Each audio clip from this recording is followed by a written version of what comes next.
MMA show. It's Tuesday because I messed up, but that's where we stand. We're back. Happy Tuesday, everybody. I know it's supposed to be on Monday, but, I messed up. Life's tiring. We get busy. We do things. I messed up. My bad. But we're coming back to you Tuesday at 12:44 p.m. I don't even have a watch on, but I can tell the time. Because, I was holding the thing up like this, but I was looking at that time. So it's basically like you got a watch on, you know what I'm saying? Anyway, hope you all are, excuse me, I hope you all are doing good. Expect to have a new Underground 4 episode with, he's basically my co-host now, Mike. I help him do all his stuff, and he helps me by being a weekly guest. Shout out to Mike for listening to this. But yeah, that's where we stand. Got some big things coming up. I'm working on a couple things with a couple different people. And then my big thing that I'm looking forward to the most, I've got current UFC middleweight / light heavyweight, Eric Anders coming on the show tomorrow. I'll have that up tomorrow night. He's a former linebacker at University of Alabama. He won a national championship in 2009, and then after football is over, he decided to go in the mixed martial arts, and he got good enough, and here he is in the UFC. He main evented one not too long ago, 2 years maybe. So he's right there in the top 15 mix of all stuff the entire 185 division. It's an exciting division to say the least, and glad to have him a part. No, he's glad to be a part of it. I'm glad that for him to be a part of it, and I'm looking forward to having him on the show tomorrow. You're not gonna want to miss that one. I'm super pumped for it. I've been talking to him back and forth. He's a super nice guy. I expected that, but he's a super nice guy, and I'm looking forward to the chance to actually get to talk to him face to face over Zoom and ask him some questions. So yeah, this weekend is me and Senior Toast, we got a traffic cone. That was pretty cool.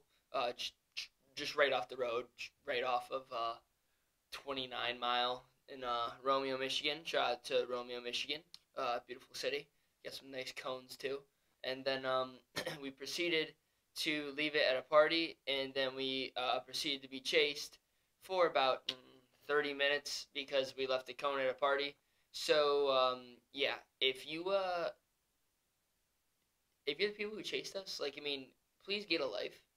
No offense. You could probably make the same argument for us to get a life. We take traffic cones and leave it at high school parties, even though we're both in college. You could probably make the argument for us to get a life. But, come on, man. 30 minutes down the drain, man, you could be partying with your friends. Come on, man. At least we're having a good time, man. We're cracking jokes while we're getting chased down Hall Road. Gosh. That was disgusting. That was stupid. You should be ashamed of yourselves. Just like I should be ashamed of myself. But I'm not ashamed of myself because it was hilarious. Yeah. It was a good weekend. Went back home for the weekend. Got two boys. But I went back home I went back home last weekend for one sole reason, one reason only, and that one reason was to watch the Khabib fight with my family, with my friends. And that's exactly what I did. So, it's basically like the elephant in the room. Everybody knows it's coming.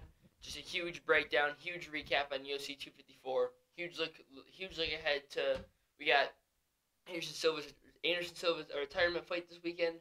And Thursday night card, what's better than that? We got Mousasi versus Douglas Lima in probably the most high-skilled, high-level, best fight that Bellator can put on, in my humble opinion. And it's on Thursday. So, let's just get into it. It's a lot to cover. But, as Club MMA junkie, we might as well. Let's just go all for it, man. Because that's where we stand now. So, anyway, if you don't know now, or if you didn't know already, you should stop living under a rock. This weekend we had UFC 254, Khabib versus Gaethje, in one of the most highly looked forward to fights of all time. Especially this year, it was probably the most looked forward to fight, except for the counter fight of all time or of the year. And it really delivered. I wish it would have been a little longer. But in the end, we got Khabib. Khabib goes out there, and me personally, if you watch the last video, if you watch my Khabib Gaethje breakdown, you know how I thought about the fight. I thought that I thought what was gonna happen was gonna happen. I thought Khabib was gonna go out there and just wrestle Justin and nonstop pressure, and he'd catch him and he'd submit him. Did not think he would only go to the second round. He tried finishing him in the first. Yeah, Justin's tough. Tried finishing him in the first, but Khabib, man, it's one of those things where like we all expect it to happen, but it's just the thought of like the unknown and like this could happen. It just weighs down on everybody, and that's exactly what like the unknown did for a lot of fans, especially me. Um, I expected Gaethje to be real heavy on the pressure, but as soon as the cage door locked in, Gaethje's trying to go forward. He's trying to, and like the fight started, it was about first minute and a half was just Gaethje was trying to keep his distance, but after they started converging, Justin kind of lost the game plan. He started just straight pressuring Khabib, which you can't do to Khabib because Khabib does the pressure right back, and it was one of those things where me as a Gaethje fan and as a if you guys don't know, me as a Gaethje fan as a Khabib hater, it's really tough for me to watch. It's tough for a lot of people probably who are Khabib haters like me. Um, but it's tough to like watch stuff like that when you've got the most pressure fighter in like the most sought after pressured fighter in Justin Gaethje, and then he just gets absolutely his game plan. He literally Khabib literally matched his game plan and bettered it 10 times better. Um, I don't really know what to expect. Gaethje was clipping him good with the leg kicks, man. He looked good. He didn't, but like it's the same thing. It's the same thing about Khabib, man. It's just the entire presence of the takedown and knowing that it's coming, knowing that it's gonna happen, is so daunting on these fighters that it makes them look silly. Like I remember watching the Conor Khabib fight, and I'm like, this dude just stepped in the boxing ring with Floyd Mayweather, and Khabib Nurmagomedov is making him look silly. And I thought it was just okay. He wasn't focused, whatever. And like still, I don't think he was focused for that fight. We're not gonna get into that. I don't think he was fully focused and fully into that fight. But we won't get into that. But then as soon as I heard that the Dustin fight was gonna happen, I'm like, I thought the same thing. I'm like, all right, you have Dustin Poirier who hits hard. He's a huge dude. He could probably fight at 170 and be a top 3 dude. He's huge. Don't know how he made 145. Still to this day, Dustin, if you're listening to this, you making 145, immaculately impressive. But I thought the same exact thing. Like, okay, Dustin's gonna go in there, and he's just gonna put pressure on him. If he can defend takedowns, boom, he's perfect. His striking is so much better than Khabib's. Which like, if we're being honest, I still think that Conor's striking is better than Khabib's. Dustin's striking is better than Khabib's. Gaethje's striking is better than Khabib's.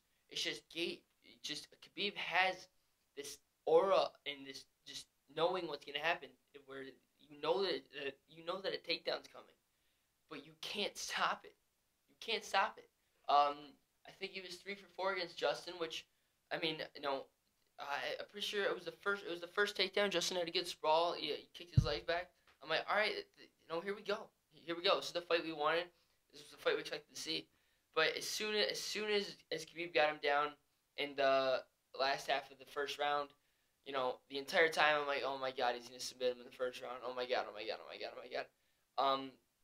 And then obviously Justin's tough. He escaped. And the second round starts. I'm thinking, okay, Khabib definitely won that round, which it came out that Justin was on top of the scorecards, which, I guess you could have given it to him. I personally didn't, but, we're not going to get into the judges today. But, as soon as the second round starts, Justin keeps going at the legs, and he knows that's what's going to happen. It came back now that Khabib was suffering, he suffered a broken foot, broken ankle or whatever, broken toes, but 2.5, 3 weeks before the fight. So, maybe Gaethje knew that, maybe he didn't, who knows. But, Justin's coming out there, his leg kicks are looking good. He didn't completely knock him down, but he had a sweeping leg kick, man, and it made Khabib stagger for a second. The only thing is with Justin's boxing, Justin just couldn't find a rhythm, man. He just couldn't find a rhythm because Khabib's got all that pressure on you, and he's just throwing wildly, and it's just all he just had to completely change his stance up, completely change everything he's ever done. whether it was the Eddie Alvarez fight, Michael Johnson fight, his older fights, the Tony Ferguson fight, Dustin Poirier fight. He had to change everything he's ever done. He had a completely low stance, and I mean, maybe that had something to do with it. I'm not sure, but it just seemed it honestly seemed like complete utter domination to me by Khabib. He looked phenomenal. In Gaethje, like I mean, it's not that he looked bad. It's just how can I put it? It's like if you have like a super like all right. So let's say there's twins, right? Twin daughters, or wait, yeah, or no, hey, I said that wrong. Twin girls. There's twin girls, and one's really hot, and the other's hot. But compared to her sister, she's disgusting. Like in both separate pictures, they're like, yeah, they're both hot. When you put them together, like, okay, she's ugly, but really she's not. She just, it's that presence of a higher being, and that's just what it was to me. Khabib just seemed like he was higher presence than Justin. Justin's still there, man. He's still top 5, and then Khabib, as we all know, as soon as the fight's over, he starts taking off his gloves, and me watching the fight, I'm like, all right, he's just taking out his gloves. He's gonna like leave him in the cage as a sign to his father. Soon as John Anik puts the mic on him, he starts talking, and I'm like, wait a second, what is happening right now? And then he just says it, Khabib retired, and my heart dropped, man. I'm like, oh my God, this is happening. So, Khabib, his father obviously passed away. And his mother actually didn't even want him. He didn't even want him coming into this fight and fighting this fight without his dad, just because his dad was his MMA career. That was everything. He showed him the sport. He taught him the sport. He did everything for him. And so it's one of those things where even if you are a Khabib fan, which I'm not really, as you can tell, even if you are a Khabib fan, you kind of have to respect it. I mean, he's not a type of dude who's gonna be like Conor and announce his retirement 6 different times just so he get a ton more money. He made $10 million in that fight. $10 million in that fight in about 7 minutes of work against Justin Gaethje in what was seemingly probably the easiest fight of in recent memory, at least in my eyes. It was probably the most adversity he's faced with those leg kicks. The dude was basically a perfect champion, perfect fighter. Obviously 29-0. It sucks he's never gonna get to 30-0, just because I feel like being 30-0 is a lot more significant than 29-0. Like 29-0, like yeah, it's phenomenal. Don't get me wrong, but if you can go 30-0, man, now that is impressive, and that would be very, very, very tough to ever compete with. But yeah, it's the same thing like you said. I don't see Khabib ever coming back. Family to him is number one important thing. He almost didn't even want to fight the Justin fight. His mom didn't want him to fight the Justin fight because of his father's absence. And so he's not one of the dudes who's going to come back for money. This sport is about honor. It ain't about the money. I guarantee, there's so many times that Dana White was like, yeah, I want you and Conor to fight, and he keeps shooting it down. I know he said, blah, blah, blah, if they offer me the company, I don't even want it. Which, I mean, I think that's garbage, but, I mean, what am I to say? It's one of those things where, the sport is more than just money to him. No, it's turning into a money-hungry business. But, he's one of the old school, old style dudes who just loves being in there to be in there and loves to be in there because he wants to be the best, He's one of those people who, like they don't make him like that anymore. Like, I mean, I can't even think of anybody in any other major sport like that.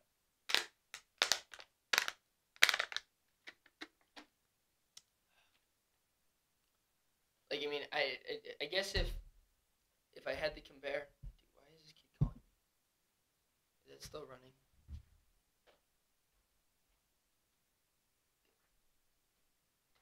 Sorry about that. I guess if I had to compare him to somebody, it'd be, it'd be, a LeBron James or Michael Jordan, who just, he's got that aura and that love for winning that just carries so much more than just money.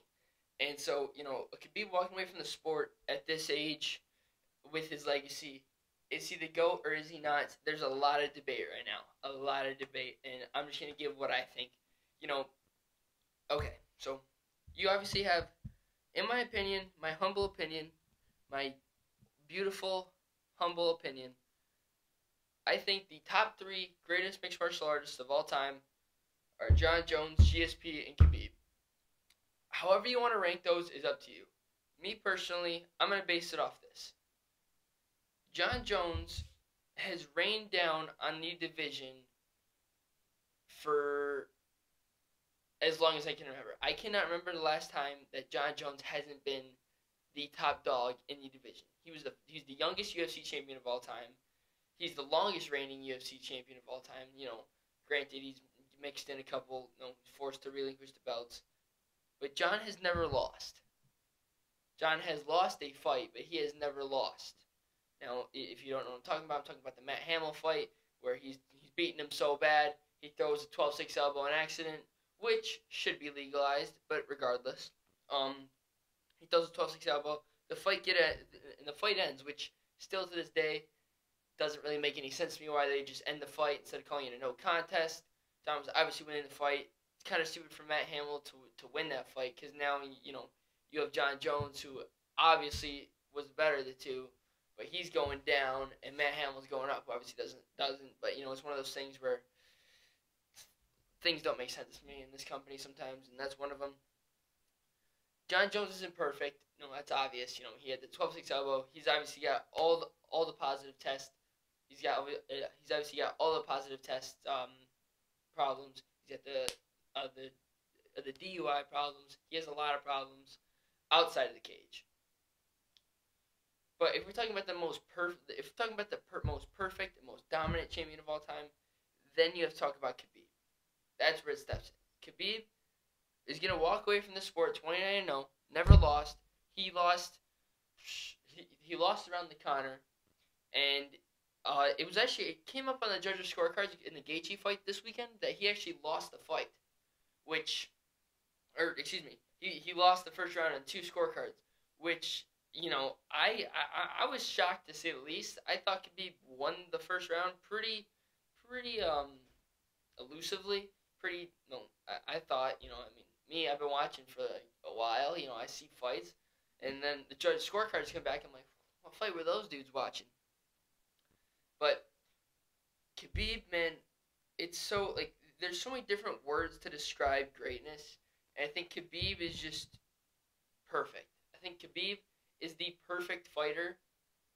He's got the presence of a takedown and the pressure and the striking's gotten way better, thankfully, and the striking, and then him outside the cage, granted the Conor mishap, whatever, but him being a family man, being such a composed dude, not caring about the fights, only caring about honor, that's what makes him the perfect fighter.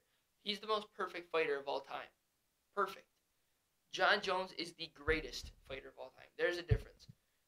If you want the fight to go to the ground, John will take that fight to the ground, and he will make it his fight, 100%. If John wants to keep striking with you, he's going to keep striking with you because he is the best, most elusive striker except Conor McGregor, we've ever seen in the UFC. John's got the kickboxing, the Muay Thai, the knees. He's got the submissions, the hands. He has everything. He's a whole complete package. If I can compare John Jones to somebody in another sport, he's Michael Jordan. He's Mike Trout. He's in baseball, they call those type of players a 5-tool player who complete every single aspect of the game. John Jones is a 5-tool fighter. Sure, he's not the most perfect dude. He's had close fights. He's not the most dominant. Khabib's the most dominant fighter of all time, 100%. But John is the greatest all-around fighter, and that's based solely upon how old is John Jones nowadays? Let's see.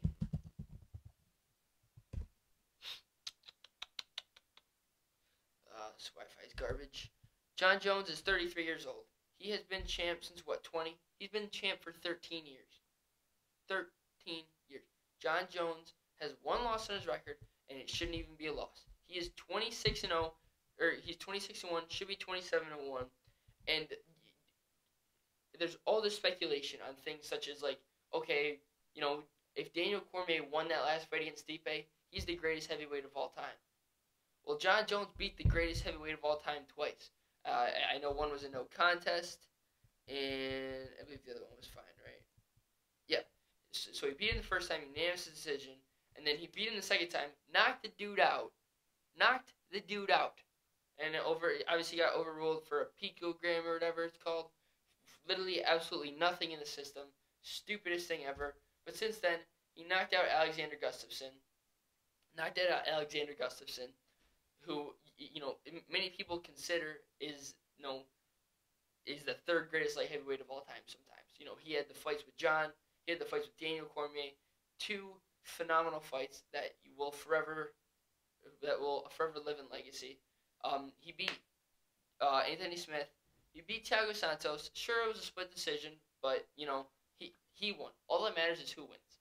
And he beat Dominic Reyes. Another controversial decision. All that matters is who wins. Now, John obviously is not the champion anymore. He relinquished the belt. He's going up to heavyweight. I think you should put a pause in that. If John is really frustrated by all the talk about, okay, blah blah blah, it could be the number one pound for pound fighter of all time. Is John the GOAT? Is Khabib the GOAT? Is GSP the GOAT? Who's the GOAT? If John wants to prove that he's the GOAT, he needs to fight Israel Adesanya next. And I'm going to tell you why. He needs to fight Israel Adesanya next because Izzy has no fights at 185 at the moment. Not a fight at 185. He has the clear 100% number one contender in Robert Whittaker, who he knocked out like a year and 4 weeks ago. He is not interested in that fight. That fight for him and his legacy means absolutely nothing. If that fight is to happen, I think it's more competitive, but I think, instead of a second round finish, he gets a third round finish. It's no disrespect to Robert Whittaker. Robert Whittaker is hands down the second greatest middleweight in the company right now, in the world right now. It's just there's such a level between being the best and being the second best in this case. There's some divisions where the best and second best are so close. Like at 170, you have Usman as the champion, and then he's obviously the best. And then at second best, you got Colby, who in my eyes is neck and neck. If they fight 10 times, they each win 5 times. They're neck and neck. If Izzy fights Rob 10 times, he wins 10 of them. He wins all 10 times. So there's no fights around 185. The only thing that I can see Izzy wanting at 185 anymore, with Jared Cannonier out of the question, he doesn't want the Whittaker fight. The Jack Hermanson fight is not a fun fight to watch for anybody. We all know Izzy doesn't want that fight. The only fun fight left for him is Darren Till. And if you want to fight Darren Till, you've got to wait till December till he fights. You have to hope he wins. And at that point, are you really going to give Darren Till the title shot over Robert Whittaker when Robert Whittaker just beat Darren Till? Because at that point, is the company even about fighting or is it about money? It's one of those things. And John, if John wants to go to heavyweight, John does not want any other fight at heavyweight than for a title. He doesn't want to fight Alistair Overeem. Who else is at heavyweight? Who's in the top at heavyweight? He doesn't want to fight Curtis Blades. He doesn't want to fight Derek Lewis. He doesn't want to fight Alexander Volkov. He wants to fight Stipe Miocic for the belt. And if what the reports coming from yesterday are true, that you have Francis Ngannou and Stipe Miocic who are in talks in negotiations for March, are we really gonna wait till literally like a year from now to see John fight again? Because at that point, knowing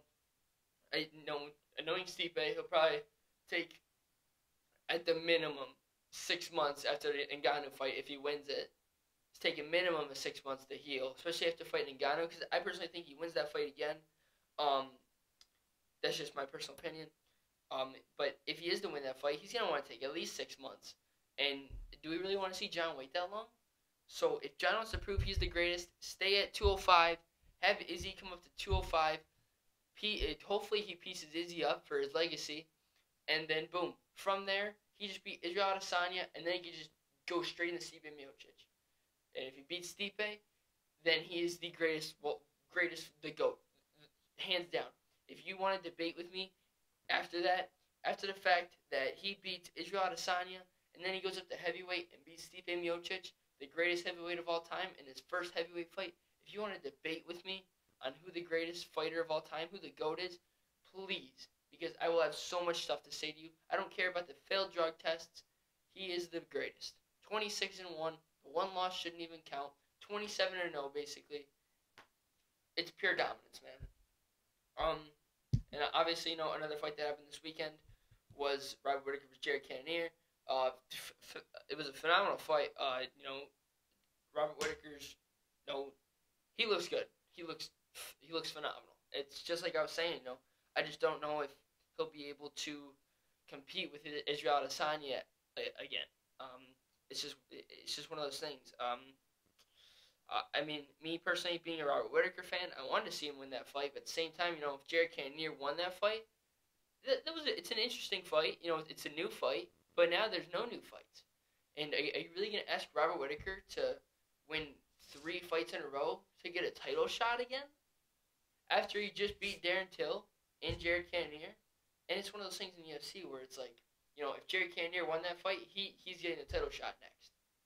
So I think there's got to be a double standard, man. Where if Jared Cannonier won that fight, he was getting the title shot. Robert Whittaker won that fight. He's on a 2-fight win streak against probably the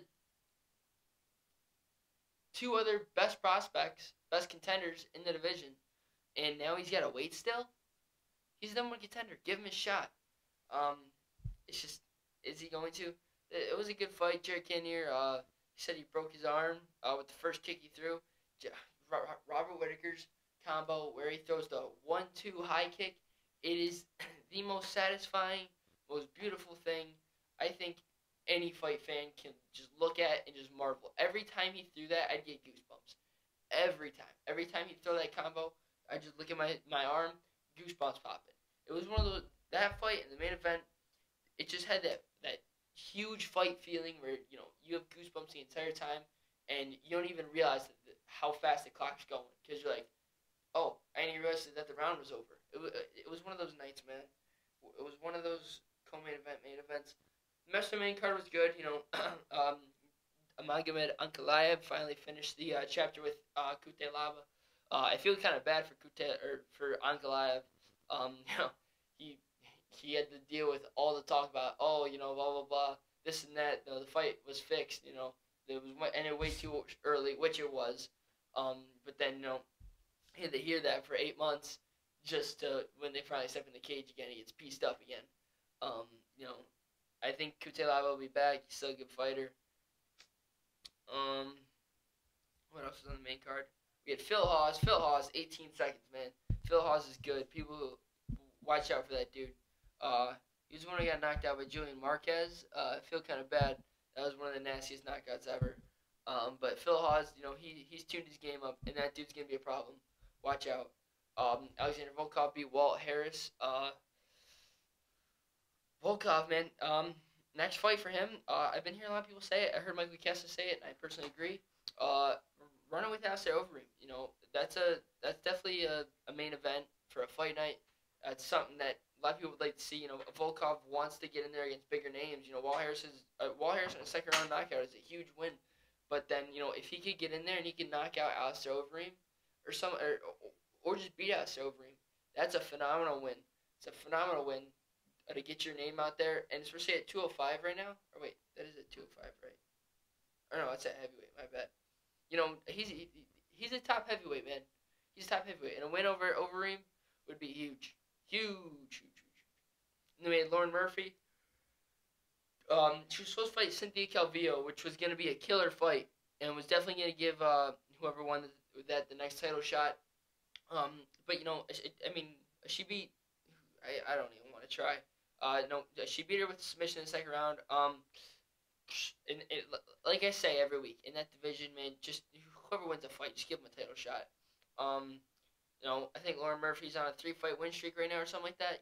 I think she deserves a shot at this point. And just feed her to the Wolves. Feed her to Valentina, and let's see how well she can do. I think that's all we get. You really have to do at that point to get a title shot in the division anyway. And then let's get to the schedule. We got 2 phenomenal cards this week. To start, we got Bellator 250 Lima versus Mousasi. This is the greatest, most high-level, perfect fight that Bellator will ever be able to make with 2 fighters in their divisions. Rory McDonald's gone. Now Mousasi instead of McDonald and Lima.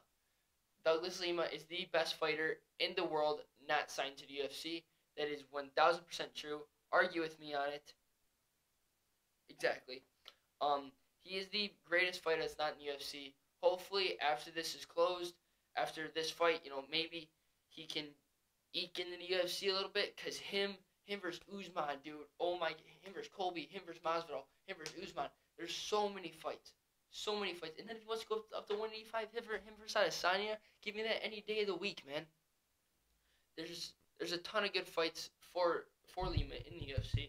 And if he can get past Mousasi, which I think he does, just come to the UFC, man. I don't see what really else you have to prove down there.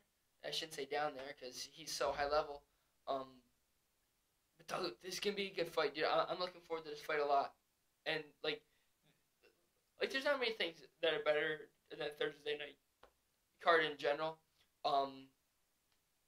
Like Game 7 of a World Series, I guess that's better than a Thursday night card. But Game 7 of a World Series and like some homemade cookies or brownies and like that's it. There's nothing else better than a Thursday night card. Thursday night card with two of the most high level fighters in the world and the two most high level fighters in Bellator going at it free on CBS Sports Network.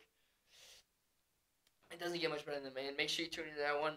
Me personally, I think Lima wins that fight. He's on a different level. I mean, Sasi's also on a different level, though. What a lot of people don't realize is just how good Gegard Mousasi is.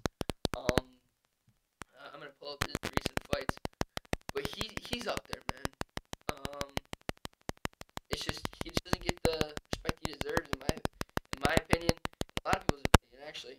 But, like, if you look at the people he's beaten, man, his last 10 fights, he's 9-1. And the one loss is to Rafael Lovato Jr., which was recently in a majority decision. Or no, that wasn't recently. That was a year ago.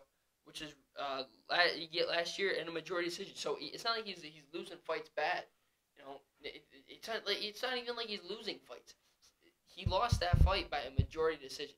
That's a close fight, man. That's razor thin. They could have gave it to anybody. Gave it to Lovato. He's a great champ. But if you look at his resume, man, Talis Laties, Thiago Santos almost beat John Jones. Vitor Belfort, one of the greatest of all time. Sure, he's past his prime, whatever. He beat Uriah Hall after Uriah Hall beat him, which was a perfect rematch. Then he beat Chris Weidman, who's arguably one of the greatest midweights of all time. Excuse me. And then he jumped into Bellator. And since Bellator, he won his first fight. Then he beat Rafael Carvalho, won the Bellator middleweight belt.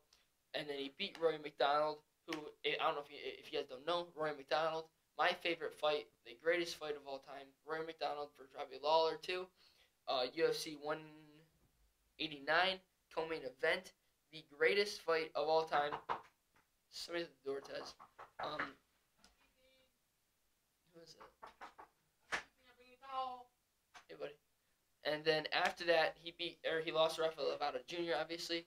But then, what's up, buddy? Yeah. I'm in the middle of recording something. It's okay. Oh, sorry, can I make a guest appearance, though? Yeah. Everybody, this is my friend James. Hi, everybody, I'm James. Yeah. Bye, everybody, I'm James. Bye, James. Bye, Keegan. Hope you enjoy your day. You too, Keegan. And then after that, he gets right back in the win column against another one of the greatest light heavyweights, greatest middleweight of all time, one of the greatest middleweights of all time, in Lyoto Machida. And that's a resume there, right, dude? That's just within the last 4 years. And this is 50, let me do some math.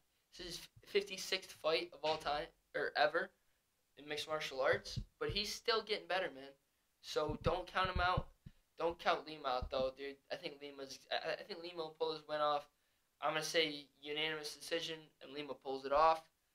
It's going to be a good fight, man. It's for the, I think it's for the welterweight belt, right? Not very, yeah. Or no, it's for the middleweight belt. I thought, wait.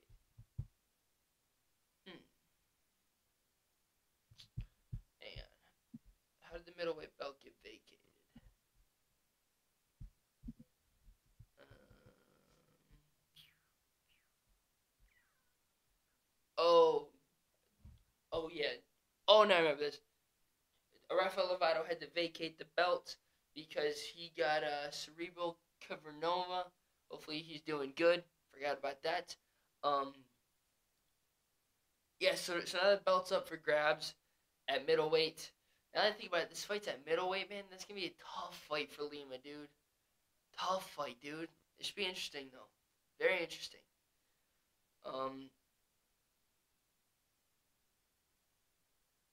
Jeez, this is gonna be a good fight, man. Don't miss this fight.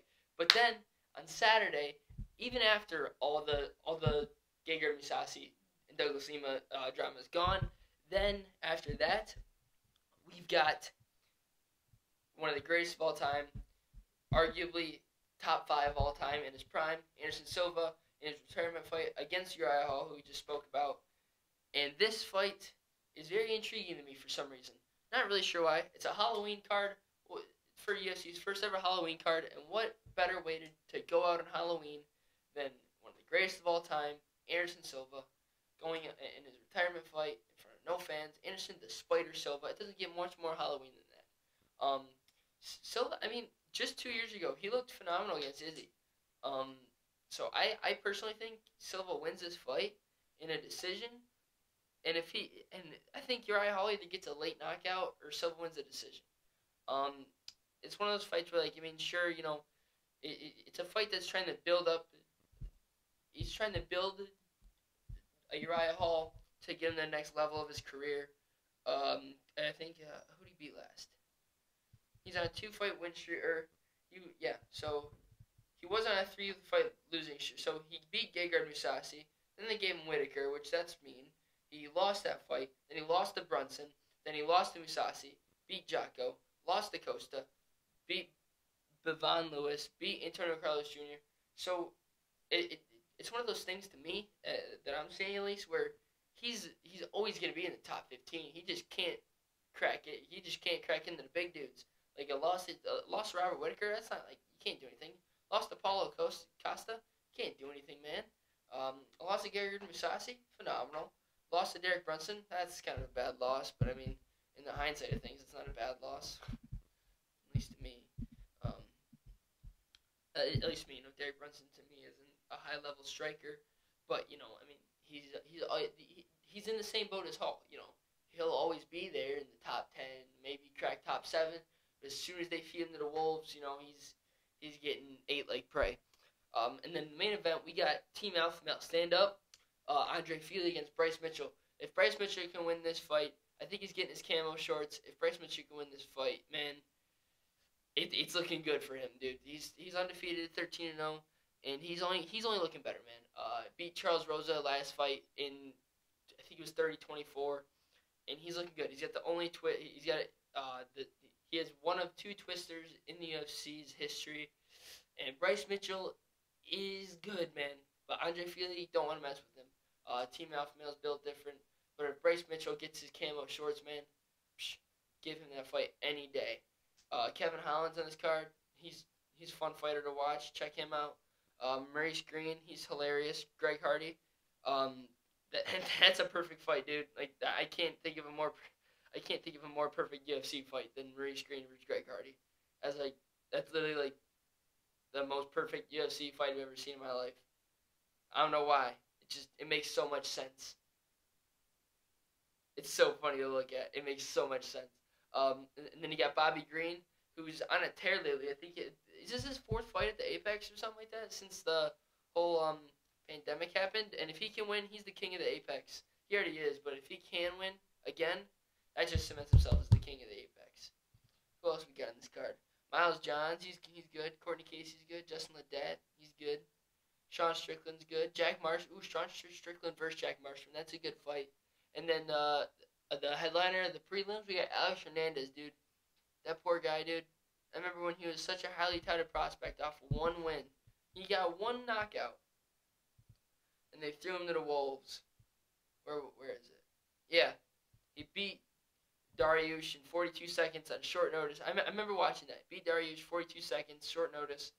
Threw him to Olivier Aubin-Mercier, won that fight. Then they're like, okay, you're you're on a 2-fight win streak. Let's just throw you to Cowboy. Yep, that's nice.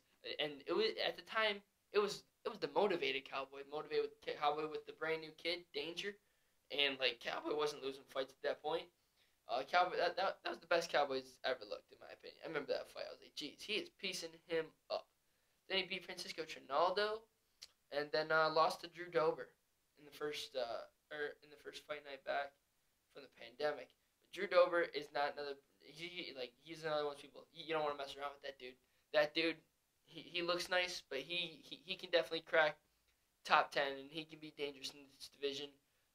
There's so many fun fights at lightweight, man. Watch out at lightweight, dude. Things to look forward to, man. Now that there's no champ at lightweight, there's so many good things to do. So many good things to do. You've got, in my opinion, the best top 6 you could think of. You have Conor McGregor, Dustin Poirier, Michael Chandler, Justin Gaethje, Tony Ferguson, Charles Oliveira, top 7, and Dan Hooker. There are so many fights you can make right there. Me personally, what I think the UFC does, knowing the UFC, knowing my biased opinion for Conor, knowing my biased opinion for Dustin, knowing what Dana White's going to do because he wants to make the money, the Conor vs. Dustin Poirier fight is going to be for the belt. Dallas, Texas, Cowboy Stadium. It's going to be huge. There's going to be fans in there. Hopefully I'll be there. Shout out to Dad. I love you. Can we go, please? But that is probably what's going to happen. Dustin Poirier vs. Conor for the belt. I think it's only right because it makes sense. If you hear me out, Dustin and Conor, although Conor's last win was at 170, it was against the lightweight. They were just at 170. Him and Dustin are the only two who are currently on a win streak, outside of Charles Oliveira, who, with all due respect, is not getting a title shot over beating Kevin Lee. I think what the UFC should do is do Conor vs. Dustin for the belt, and then the co-main event do Tony Ferguson / Justin Gaethje, whichever one wants it, versus Michael Chandler, and the winners fight and the losers fight. I think that's the fights. Those are the fights to make. That makes the most sense. And then do either Tony Ferguson / Justin Gaethje, whoever doesn't fight Michael Chandler, against Charles Oliveira. It kind of leaves Dan Hooker in a weird spell, but I mean, throw Dan Hooker to Kevin Lee or something. Make him happy. That's a main event. It's ESPN Plus main event if I've ever seen one. It's a ton of fun stuff at 155, man. There's no bad fights that you could possibly think of. Me personally, I think Conor obliterates Dustin. With all due respect to Dustin, I love Dustin Poirier. He's my second favorite fighter of all time. I think that Conor wins that fight. I think it's a bad stylistic matchup for Dustin, and I think Conor wins the fight. If it's a motivated Conor who can get the belt, if Conor can get the belt in a fight back, then Khabib retiring opened up so many fun fights, so many opportunities, because Conor is going to be 10 times as motivated. He's going to be just as motivated as he was when he was making his way up. He was stealing belts from Aldo. That's the Conor that we're going to get if he's fighting for a belt. And Dana White wants that Conor, because that Conor makes the cheese. So Conor McGregor's probably going to come back on a good basis now. And ton of good fights at 155. Watch out for that division. Khabib retired, open up a huge thing, but it's insane what this company can do and the track that it's on. That's all I've got for today, man. Be sure to keep on the lookout for Eric Anders tomorrow. The video interview will be dropping. If I had to guess, probably around 8 p.m. Eastern time. So check that one. I'm really pumped for it. He seems like a super nice dude. I've had multiple people I know who have talked to him, or who I've talked to who have talked to him. They said he's a nice, perfect, real, genuine dude. So I expect that, this will be a good interview, and probably my best interview I'll ever do, or I'll have done so far. And yeah, just check it. Excited to see what we got for YouTube channel, for the podcast coming up soon. We got a lot of big things coming that I'm not going to share yet. So just stay on the lookout. That's all the time we got for today. Hope you enjoyed this video. And I'll try to get a podcast uploaded tonight. And then check that video with Eric Anders coming out tomorrow. I'll see you guys next week.